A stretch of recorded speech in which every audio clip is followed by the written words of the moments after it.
YITAHOME sent me this beautiful vanity for my review. It took my husband probably about 3 hours to put together. The instructions were super clear, but you just literally had to build everything. Like, he even had to put the glass inside on the top here, put all the mirror together. But again, everything was very, very clear. You do have 10 drawers, so there are 4 on each side going down, and then you have 2 on the top. These are probably one of my favorite parts of the vanity because you do have the glass on the top, so like you can actually see what's inside, and it's kind of like a way to make sure everything is nicely organized because it is actually visible. My other favorite thing, of course, as you can see, is this beautiful light going around.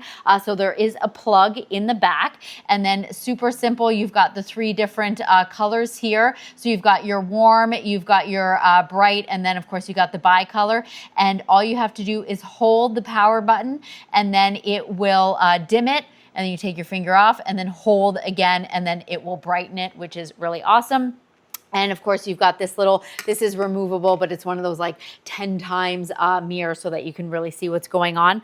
One thing we did not install yet, but this, because there's no holes, you have to make your own holes. This is just a little thing to hold your hair dryer, because as I said, it is plugged in, and you do have 2 outlets here and your two USB ports as well, which is absolutely fantastic. It does come with this little chair as well, and it opens up, and so you can kind of just like put some things in this little compartment as well. This color is I think the milky white, and it does come in 3 other colors, a different white and 2 different tones of black. So if you're looking for a vanity, this is 46 inches wide, or long, I should say, sorry, and 55.9 inches in height. So it is quite large, so you definitely need the space for it, but man, it is beautiful.